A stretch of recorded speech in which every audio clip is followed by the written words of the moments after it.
Hello, Brooke. Today I want to ask you, what are some tools you can give us on ADHD and teamwork? So ADHD and teamwork can be tough, right? So Mm, ADHDers can very often be labeled as characters from Winnie the Pooh. Think of Tigger, easily distracted, has a lot of energy, can sit still, can't sit still, talks too much, trouble waiting turns. So this is your hyperactive ADHD yeah. member of the group. However, it can also be seen as Winnie. So the inattentive type of ADHD, easily distracting, having short attention spans, daydreams, easily bored. Or you could be the Christopher Robins, the overfocused, might argue, might worry, always wants their way. And then Piglet and Eeyore also have some traits of ADHDers as well. Yeah. So with all of those different symptoms, it can be challenging working with other people. So some of the things that we might want to do as ADHDers in a group is um, find from the beginning what the roles of the group will be. And it might be helpful to have like certain topics that each person wants to work on, and you can take your topic and do it, like do it yourself, and then come back to the group and share what you came up with.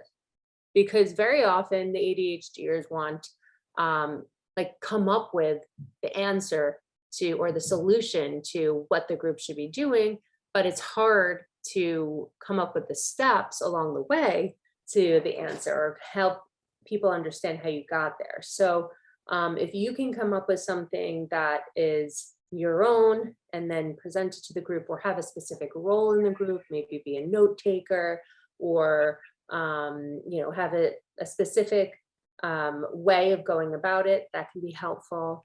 Mhm. Another thing is to have a notepad while you're in a group, write down your thoughts and suggestions, and then agree on a time to review it with a group rather than just blurting out the information as the group is talking. Another thing is to try practicing mindfulness or exercising right before the group meets to help regulate your focus during the meetings. Mhm.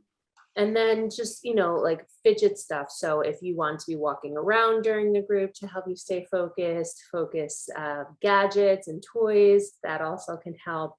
So it's not easy in a group, but we often have really good ideas as ADHDers. It's just the way that we present them can be a little abrasive for some people. So we have to be able to regulate them. And those are the tools that I suggest. Yes, I like those tools a lot. I agree with a lot of them. And I think we always talk about structure, mind mapping, routine, organization, having a schedule, and these all fall under that umbrella of um knowing what is what, staying organized. And it's so important to ask and better understand what your task is, what position you play, what role you play in the team.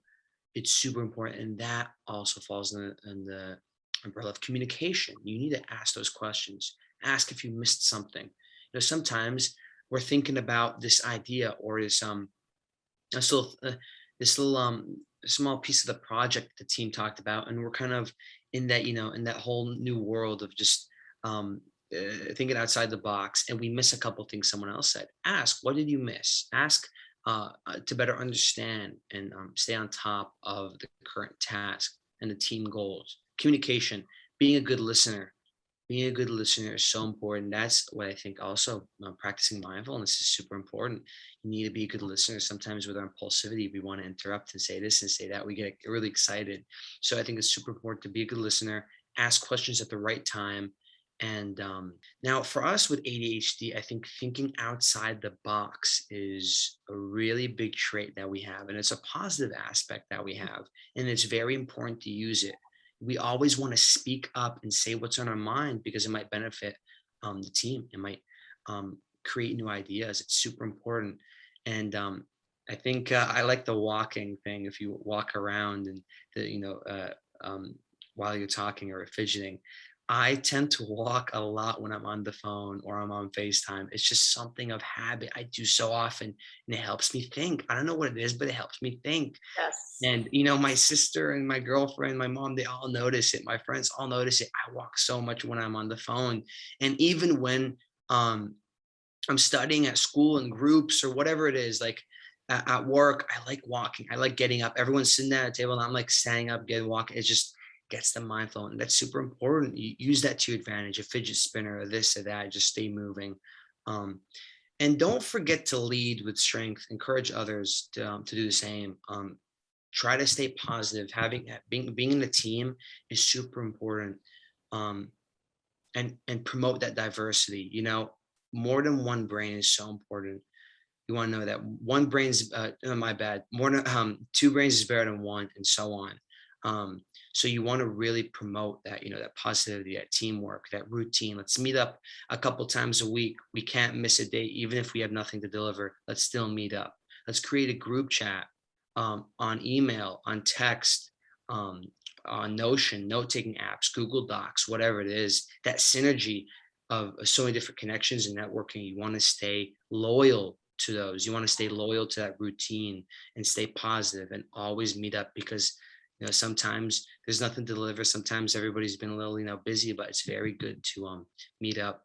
And Well, there's the accountability piece. So if you know that you have to get X done by this time, you do it and you collaborate. And I think there's something nice about not being together all the time while you're working on it, because some of us have slow processing speeds. So someone could be throwing out an idea and you might not be able to connect yes. it right away. So sometimes we just have to sit with it and process it and think about things and think about what we want to say. So having those multiple meetings and deadlines are helpful. So we have that time.